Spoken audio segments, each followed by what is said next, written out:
في قصة بتقول إنه جحا أخذ ابنه وراحوا مشوار سفر ومعاهم حمار، وخلال الطريق مروا على قرية، فقال الناس شوفوا هدول الاثنين كيف بلا أخلاق، راكبين سوا على الحمار وما في بقلوبهم أي شفقة. فقال جحا لابنه انزل عن الحمار وأكملوا طريقه. ولما وصلوا لقرية ثانية سمعوا أهلها عم بيقولوا شوف هالرجل كيف هو راكب ومستريح وتارك ابنه يتعب من المشي. فقال جحا لابنه خلص اركب انت وانا بمشي على رجلي. فلما وصلوا على قرية ثالثة سمع الناس تقول شوف هالولد العاق واللي مش مربى هو راكب وتارك ابوه يمشي. فقال جحا لابنه خلص انزل ورح نمشي سوا. فلما وصلوا على قرية رابعة سمعوا الناس عم تحكي شوفوا هالاغبياء تاركين الحمار مرتاح وهن عم بتعبوا من المشي. فطلع جحا بابنه وقال له يبدو ما بقى في غير حل واحد انه نحمل الحمار. وهي القصة يبدو قصة استضافة قطر لكأس العالم اللي الكل ملاقي فيها شي مش عاجبه، فكانت اكبر شاهدة على المثل اللي بيقول ارضاء الناس غاية لا تدرك. مع انه في اشياء كثير ايجابية بهذا المونديال، منا على سبيل المثال اسلام المئات على ايدين الداعية الشهير ذاكر نايك.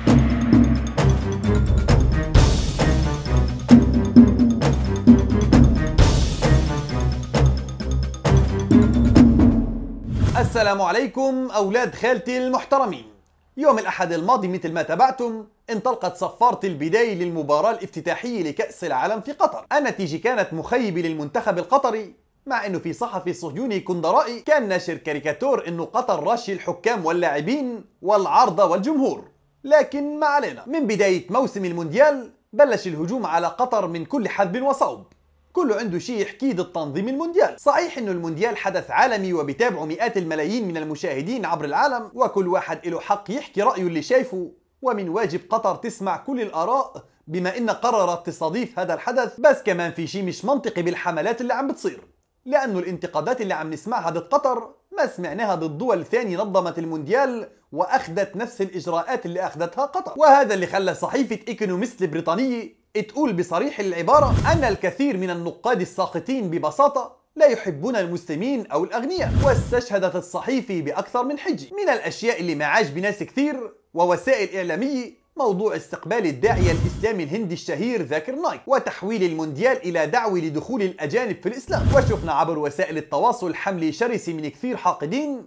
أقل واحد بقول لك انتم ليش بتدخلوا الاسلام بكل شيء؟ وليش حتى قطر تستدعي نايك عشان يلقي محاضرات اسلاميه بحدث كروي عالمي؟ قصه استضافه الداعيه ذاكر نايك فعلا عملت جدل كبير، خاصه انه الرجل في بحقه مذكره حمراء صادره من الانتربول لالقاء القبض عليه بطلب من الهند، اللي اتهمته قبل فتره بغسيل الاموال وبنشر الطائفيه والتحريض الطائفي في الهند. المذيع في قنوات كأس العالم فيصل الهاجري أكد في تغريدة إنه الداعية الشيخ ذاكر نايك يتواجد حاليا في قطر خلال فترة كأس العالم وسيقدم العديد من المحاضرات الدينية طوال المونديال.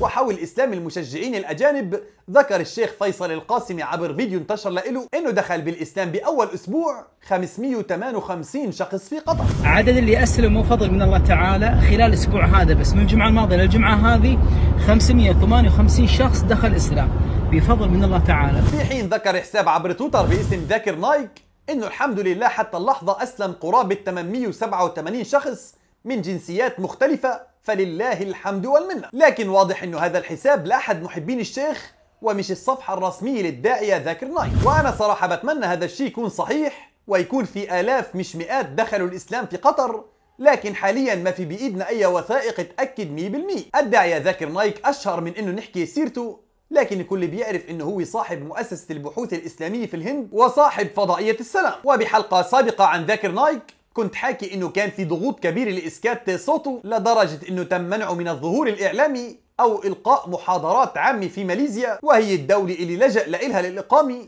بعد ما كثير بلدان إسلامية رفضت استقباله، مع انه حاصل على العديد من الجوائز العالمية من السعودية والإمارات. وانه قطر تستضيفه وتسمح له بإلقاء محاضرات سيعتبر استفزاز كبير للهند ويمكن يعمل أزمة دبلوماسية، وكمان قد يستفز الانتربول، ورح ننتظر لنشوف كيف رح تكون ردود الفعل. أيضا من الأشياء اللي ما عجب الناس هي اتهام قطر مثلا إنها مش دولة ديمقراطية. وأنا رح أسأل بحسب هذا التوصيف هل تعتبر روسيا اللي استضافت كأس العالم في العام 2018 دولة ديمقراطية؟ وهل تعتبر الصين اللي استضافت الألعاب الأولمبية الدولية الأخيرة دولة ديمقراطية؟ بل هل تعتبر الأرجنتين اللي استضافت المونديال في العام 1978 دوري ديمقراطي بحينها، بالوقت اللي كان حاكمها الديكتاتور يرمي المعارضين من الطائرات. وفي موضوع المهاجرين، فصحيح انه قطر يمكن يكون فيها تجاوزات بخصوص قانون العمل، لكن لازم نتذكر انه اهالي قطر بشكلوا 12% فقط من مجموع المقيمين فيها، والباقي كله عمالي وافدي.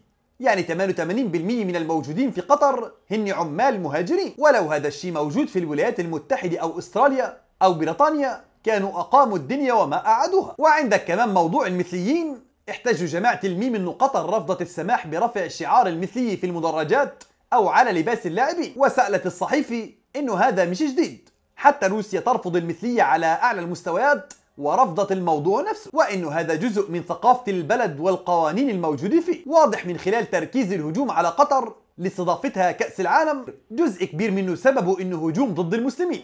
بغض النظر عن رأينا بقطر وسياساتها، الا ان نجحت في لفت انظار العالم بقوة من خلال الهندسة والتنظيم اولا، وكمان من خلال اهتمامها بالإعداد الثقافي للحدث العالمي. قطر كانت مهتمة إنها تضفي طابع إسلامي على الحدث العالمي، أو على الأقل إنه تبرز الإسلام من خلال الاهتمام بكثير من القضايا اللي أكيد راح يصادفها كل مشجع يزور قطر، وراح تتنقلها وسائل الإعلام العالمية الموجودة. من أبرز هاي المسائل مثلا هي افتتاح المباريات بتلاوة آيات من القرآن الكريم. المشرفين على التنظيم استفادوا من الحدث مش بس لتلاوة القرآن، وهو أول مرة يحدث ويبث عبر كل القنوات إلى كل أنحاء العالم، بل حتى استفادوا لتسليط الأضواء على فئة من الناس المصابين بأمراض إعاقة جسدية. فكان المقرئ هو الشاب غانم المفتاح المصاب بمتلازمة التراجع الذيلي، وهذا مرض يجعله يعيش بنصف جسد دون أطراف سفلية. وغانم المفتاح هو أيضا سفير النوايا الحسني لبلده قطر، وسبق أن أعلنت اللجنة العليا للمونديال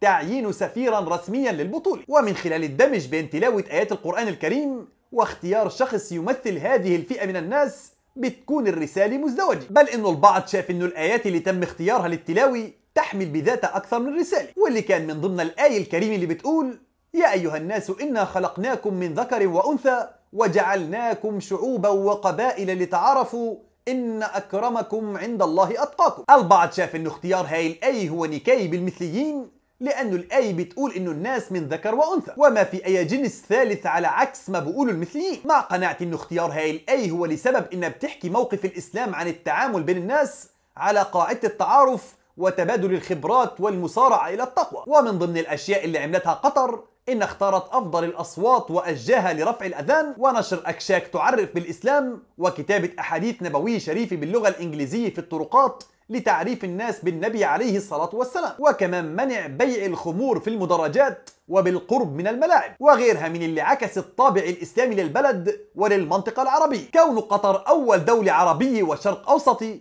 تستضيف المونديال. بس يا بن خالتي، بآخر هاي الحلقة بدي أقول شيء مهم. بهاي الحلقة أنا سلطت الأضواء على الجوانب الإيجابية في استضافة قطر للمونديال من وجهة نظري كإنسان مسلم، لكن في جوانب ثانية لازم نشوفها مثل التطبيع مثلا.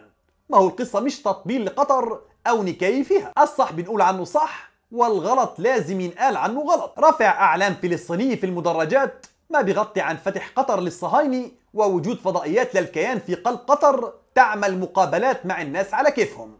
هون لازم يكون الحكي ثاني. بس هيك، والسلام عليكم ورحمة الله تعالى وبركاته.